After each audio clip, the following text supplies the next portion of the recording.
My girlfriend texted at my ex's place tonight. Deal with it. I replied, okay.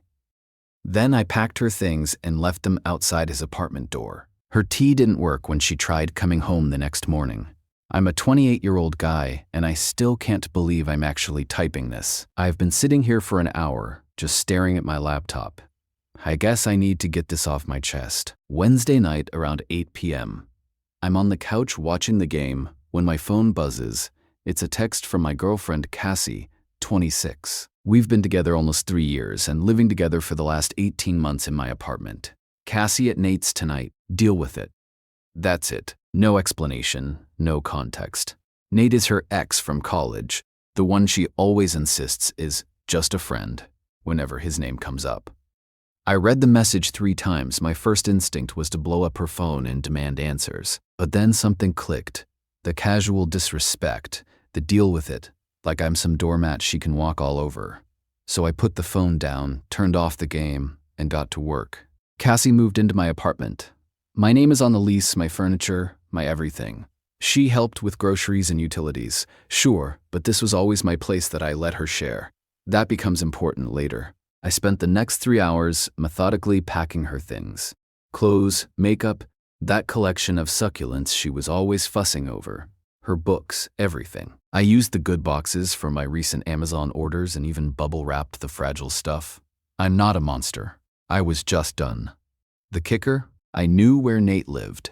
Cassie had me drop her off there once for a group study session a few months back. His apartment complex is about 20 minutes away. I loaded everything into my truck. It took 3 trips.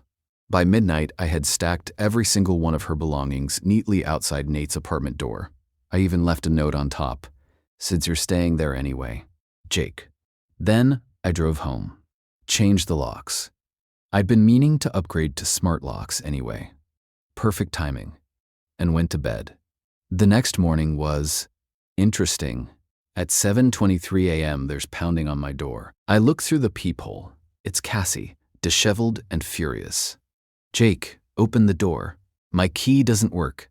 I cracked the door, keeping the chain on. Morning, Cassie. What did you do to the locks? Upgraded them. Only residents get keys.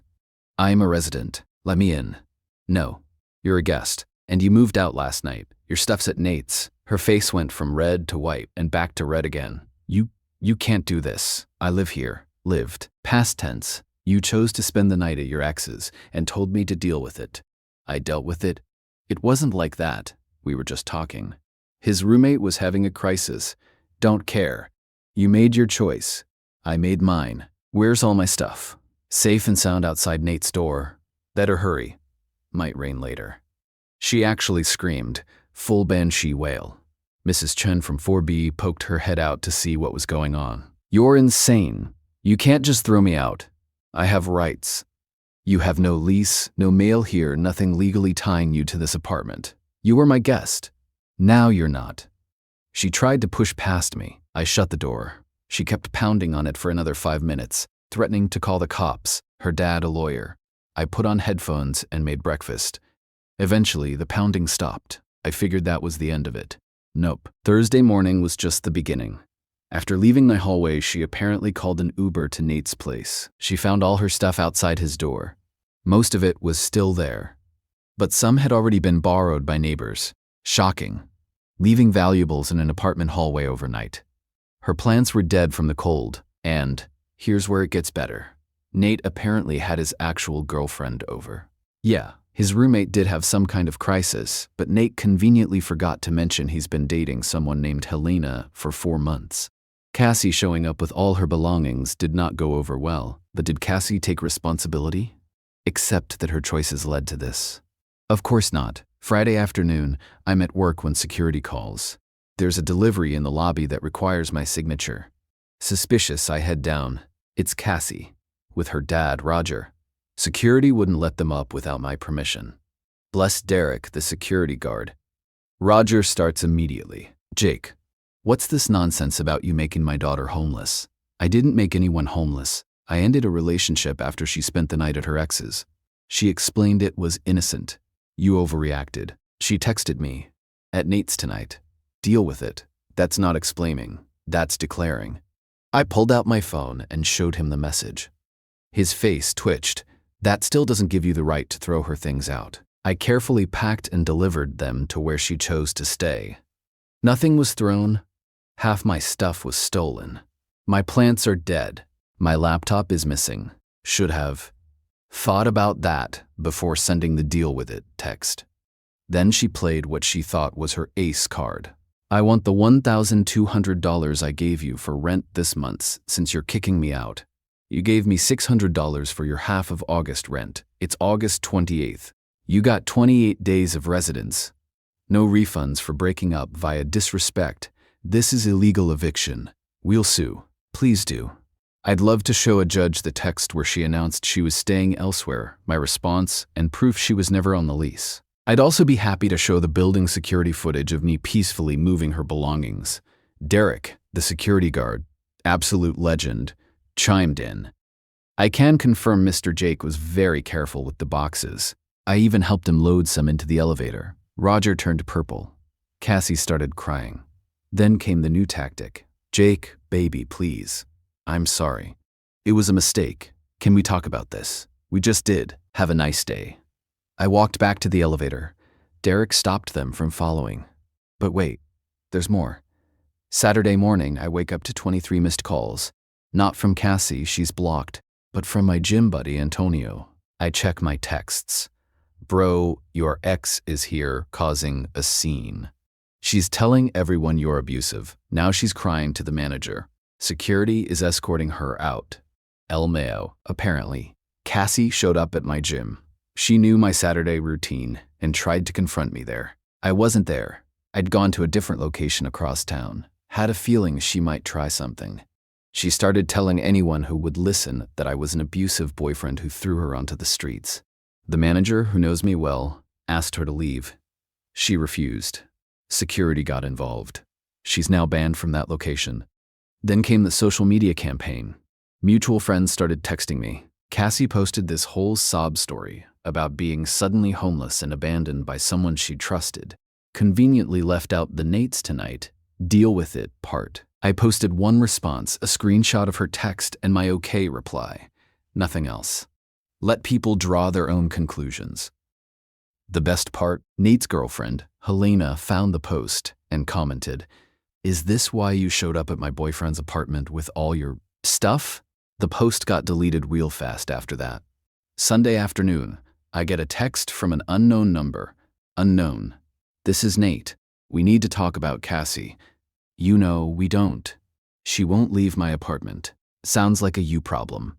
Dude, seriously. She's causing problems with Helena. Should have thought about that before whatever Wednesday night was. Nothing happened. We just talked. Don't care. Not my circus. Not my monkeys. Blocked that number too. It's been a wild few days. I'm eating takeout on my couch, enjoying the peace and quiet. Changed my Netflix password too, just to be safe. Zero regrets. Update 2. You all wanted an update? Buckle up. Because Cassie's entitlement has reached new heights. Monday after the last update, I get a call from my landlord, Dimitri. Good guy. We have always been cool. Jake, I just got a very interesting call from someone claiming to be your girlfriend. Ex-girlfriend. What did she want? She says you illegally evicted her and wants me to give her a key to your apartment. What did you tell her? That she's not on the lease, never was, and I can't give keys to random people. She got quite upset. Thanks for having my back. No problem. But Jake, she also tried to convince me you were mentally unstable and that she was worried about your safety. Suggested maybe I should do a wellness check. The absolute audacity, trying to weaponize my landlord against me. Tuesday, I'm working from home when there's a knock. Through the peephole, I see 2 police officers. Deep breath. I open the door. Mr. Jake, we're here for a wellness check. Someone called concerned about your mental state. Let me guess. My ex-girlfriend, Cassie. We can't disclose who called, but yes. I invited them in, made coffee, showed them the text exchange, and explained the situation. They were cool about it. So you broke up with her and asked her to leave. She announced she was staying at her ex's for the night. I packed her things and delivered them there. She was never on the lease. And you're feeling okay? No thoughts of self-harm, officer? I'm the happiest I've been in months. Just frustrated she's escalating like this. They took notes, documented it as a false report, and warned me she might escalate further. They were right. Wednesday evening, I'm at the grocery store when I notice Cassie's friend, Marissa, accidentally bump into me in the cereal aisle. Marissa. Oh, Jake. Funny running into you here. I shop here every week. You live across town. So I heard about you and Cassie.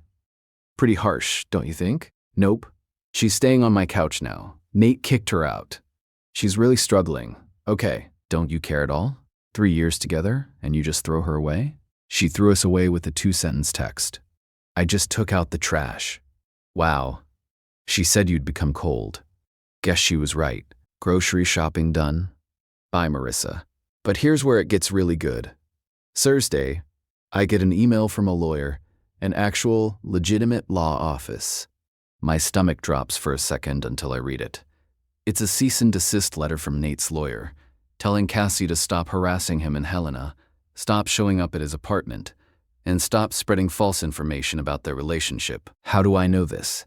Because Cassie, in her infinite wisdom, CC'd me on her reply, where she went off on the lawyer, claiming I manipulated the situation and that Nate owed her support during this difficult time. The lawyer's response, also CC'd to me, was beautiful. Miss Cassie, you are not invited to stay at my client's residence. Your ex-boyfriend's decision to deliver your belongings there does not create any obligation on my client's part. Nude contact will result in a restraining order. Additionally, copying third parties on legal correspondence is inappropriate and unprofessional. I laughed so hard I nearly choked on my coffee. Friday rolls around, and I think things are finally dying down. Wrong. I get a notification from my credit monitoring app. Someone tried to apply for a credit card using my SSN. Take one guess who? Yeah, she tried to open a credit card in my name. That's when I stopped finding any of this funny. I called the credit card company, froze my credit, and filed the police report for identity theft. The officer taking the report looked familiar. It was Officer 2 from the wellness check. Your ex again? Yep, this is escalating. You might want to consider a restraining order. I provided all the documentation, the false wellness check, the harassment, and now identity theft. He said they'd be in touch.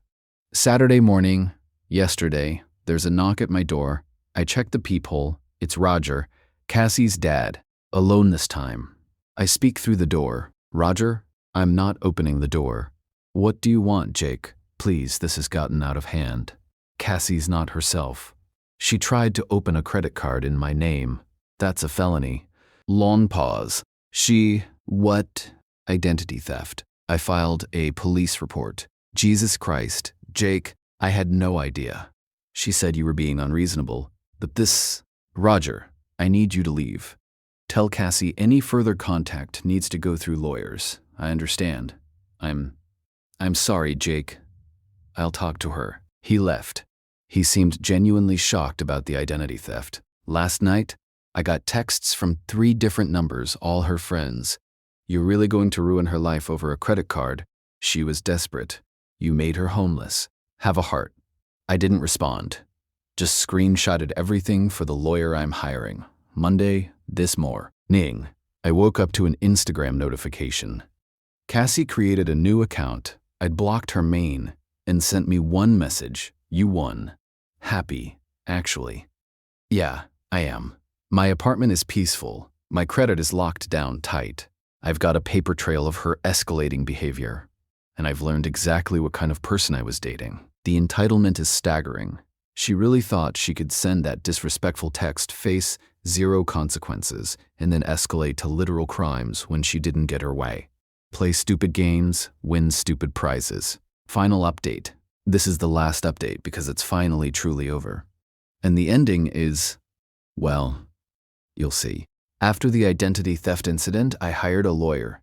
Not some ambulance chaser, but a real bulldog named Valentina, who specializes in harassment cases.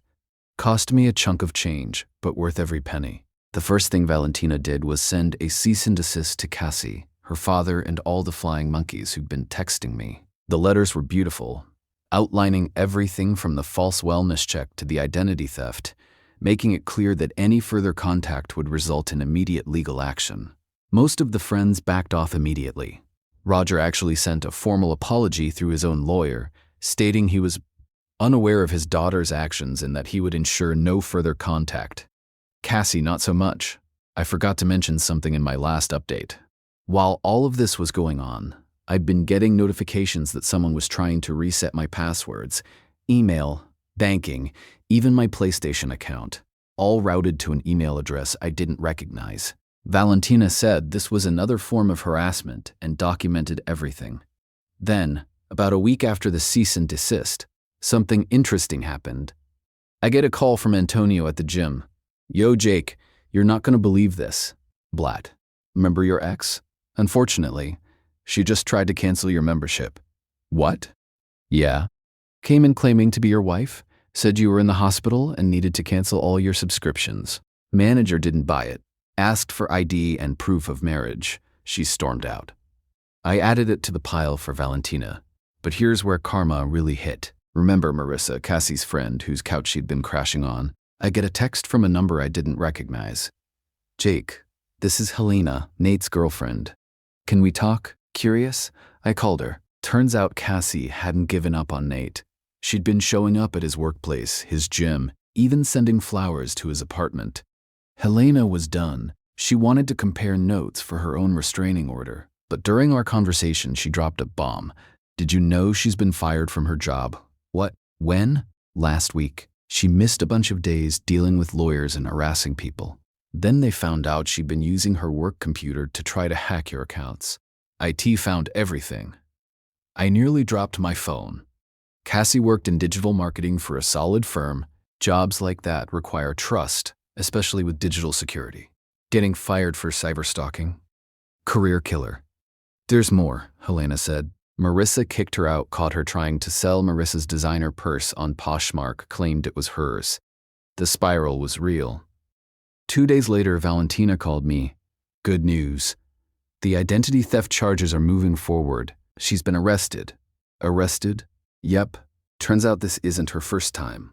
She had a similar incident with an ex in college. Never prosecuted because the guy dropped charges. You're not dropping charges." "Hell no." "Good. Also, remember the attempted credit card. She actually succeeded with a different company.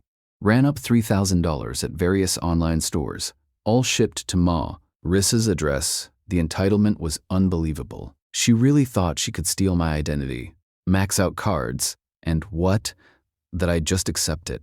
With all the documentation, texts, emails, the false wellness check, harassment of multiple people, identity theft, the legal process moved quickly. It was a slam dunk case. Last week was the hearing. Cassie showed up looking rough. Really rough. Unwashed hair, wrinkled clothes, the whole picture. She kept trying to make eye contact with me. I stayed focused on Valentina. The judge reviewed everything. The prosecution laid it all out.